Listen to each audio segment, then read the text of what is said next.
Hi, I'm Mishti Max, and I'm here to share the makeup I wore to see the new Star Wars movie. I created a strong graphic look inspired by the dark side, incorporating some bold black and white details, as well as the glowing red of the laser weapons, and added some notes of Pat McGrath's Stormtrooper makeup for CoverGirl Max Factor. As always, I primed my eyelids with Too Faced Shadow Insurance, and making sure I get under my eyes for the lower details to come. And for a neutral base on my brow bone, I used the MAC Paint Pot in Painterly with the Real Techniques Base Shadow Brush. I have the NYX Jumbo Eye Pencil in Milk for a white cream base on the lid, which I blended in with my fingertip after applying it along my lash line, taking it no higher than the crease. You may know how I feel about this pencil from NYX. Well, anyhow, I applied cottage cheese to the very peak of my brow for a shimmery highlight. Then to set those cream bases and primers, I grabbed the Naked 3 palette and took the Eyeshadow Strange with the Sigma E37 medium angled shading brush and dusted that all over my lid space. Now I have this Inglot shadow in number 35 AMC Shine, and I highlighted the brow bone with that same brush. And to give it more zest, I layered another shimmery white, the Sugar Pill Shadow in Diamond Eyes from their Cold Chemistry palette, just at the peak. Next I chose this grey from my Sedona Lace 88 eyeshadow palette, and with the large side of the Naked 3 brush, I took that through my crease and into the corner of my socket, blending it into the front of my eyebrow and down my nose bridge as a transition shade. From the Makeup Forever Flash palette, I'm taking the Silver Cream to apply to the inner third of my eyelid, using my finger and fading it out.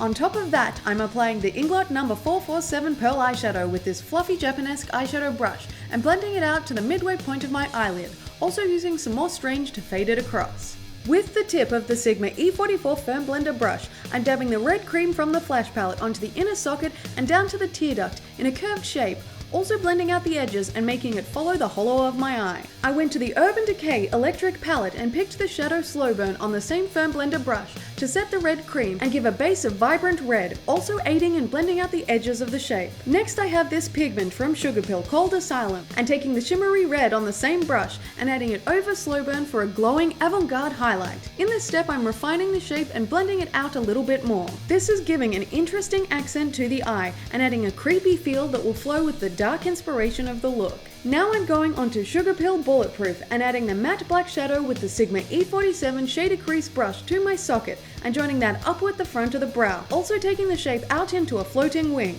I'm creating a defined cut crease type of look and making sure to blend the black eyeshadow upwards onto my brow bone. I'm deepening the eyeshadow and also bringing it down to the start of my nose bridge. I cleaned off some of the black fallout under the crease with a cotton bud to sharpen it up. Then I went in with the Sigma E65 small angled brush and more bulletproof to get a more defined edge. With the sharper, more dense brush, I was able to get a more intense depth of eyeshadow along the lower part of the crease, but as always I made sure to fade that out upwards, going back to the pointed crease brush. And to brighten up the lid I used more Strange on the Firm Shader brush, packing that on well and taking that out along the outer wing too. Next I have the Inglot Matte Gel Eyeliner in number 76 and their Duraline, and I mixed up a thinner consistency with the Sigma E11 eyeliner brush so I could create a thick winged eyeliner. I began by lining along my lash line and then created the wing, drawing it out from the corner of my eye and following the cut crease. Make sure to wait until your eyeliner is dry before you open your eyes fully, because you will get transfer into your nice dark crease like I did and have to fix it. I made the wing really thick across the eyelid so it would be a statement of the eye makeup. Then with Sugar Pills Taco and the Sigma E05 eyeliner brush, I set the gel eyeliner to make sure the white was solidly opaque. I grabbed the Urban Decay 24/7 eyeliner pencil in Perversion to draw a thin line across my lash line for a base for the false eyelashes and to give the eye some definition. And with the Milani pencil in Silver, I lined my waterline thoroughly and then continued the product in an angle under my tear duct and out under the eyeliner wing. To create a sharper line, I ran the pencil over the tip of the Sigma E17 waterline liner brush and used that on the inner and outer sections. I added more silver pencil at the outer edge and made sure the roots of my lashes were coated too. I whipped out the Sugar Pill pigment in Tiara and created a liquid liner with the Illamasqua sealing gel and used that same small flat brush to go over the silver pencil and solidify the silver on the lower lash line. I took the Sigma E11 eyeliner brush and some more bulletproof black eyeshadow to define the lower edge of the silver wing, starting with a fine line to sketch it out, and then I went onto the small angled brush to blend that downwards a bit. I decided I wanted the line to be straighter and closer to my waterline in the center to create a more exotic eye shape, so I used the tiny eyeliner brush to thicken up the black there. I brought out the Physicians Formula Eye Booster pen to sketch out a small point at my tear duct, and I grabbed the Inglot Matte Gel eyeliner in number 77 on that fine eyeliner brush to make the detail darker and more obvious. Then I decided to coat my tightline as well. Then I ran that brush along the top line of the lower black wing with what was left on it to make it more defined and deepen it up. Then I used the angled brush to buff it out so it still faded downwards. I curled my eyelashes and gave them a coat or two of CoverGirl Clump Crusher mascara and used the MAC Extended Play Giga Black Lash Mascara on the center of my lower lashes.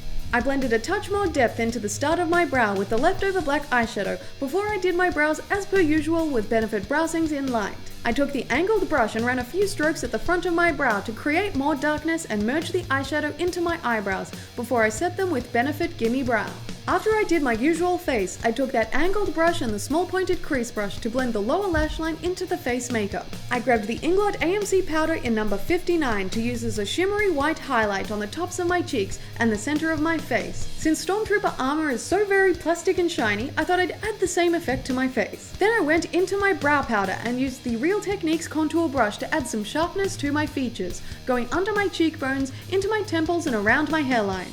I wanted a severe and angular face shape for the evil look, and I also contoured my nose with that cool brown powder. After that, I continued that great transition shade down the start of my nose using the Naked 3 brush, and I even added more black eyeshadow to extend the squared off brow shape downwards. I made sure that was softly blended and faded down to about the halfway point of my nose. I primed my lips with the MAC Prep and Prime Lip Base and then decided to add some more of that Inglot highlight to my Cupid's bow up the center of my nose and between the brows with my finger, and I increased the cheek highlight too. I took the Sugarpill eyeshadow in Love Plus and dusted off the excess on the back of my hand to add the slightest touch of True Red blush. And I didn't want to add any other shade to my face to keep the colors on theme. I blended the blush back into my contour and made sure it wasn't too strong by adding more of the Benefit brow powder and went stronger around the perimeter of my face too, making sure it was all blended into the skin nicely with my powder brush. I released my hair and grabbed the NYX Slim Lip Liner pencil in Blackberry to line my lips as a guide for the Jeffree Star Velour Liquid Lipstick in Weirdo, which I applied directly from the applicator, starting with the center of my lips and working my way out. I touched up the outline of the lips with the pencil to push the product up to the very edges, and then I laid down a second layer of the liquid lipstick for opacity. Then I set my face with the Urban Decay All Nighter Makeup Setting Spray, spritzing that all over and fanning my face dry so I can get onto the Illamasqua Intense Lip Gloss in Repulse, which I spread evenly over my lips. I made sure to remove any excess from between my lips so I don't end up with sticky goo on my teeth. And I fluffed up my hair before getting the urge to use the Sugarpill Asylum Pigment again, which I pressed onto the center of my lower lip with my fingertip, mirroring the intersections of the eyes. Then for a finishing touch, I picked out these Sugarpill false eyelashes in Precious and trimmed them to fit my eye, then applied the bunched spiky lashes with curved eyelash applicators. I pushed the false eyelashes up as they dried and then used these open-ended curlers to pinch my real and the false eyelashes to blend them together, and I disguised the glue with a little bit more Urban Decay Perversion liquid eyeliner. And there you have a Star Wars Dark Side inspired makeup look with graphic stacked eyeliner, a cut crease, and heavy definition on the inner brow, as well as a punch of color accent in an unusual place for a creepy effect. I tried to nail the lower lid details with the open tear duct and overflowing waterline, and this was a decent effort, but more like practice for the next time I want to do some interesting details there. Thanks for watching. I hope you enjoyed this structured, three-toned makeup tutorial, and don't forget to subscribe for more videos. Also check out my band and podcast on iTunes.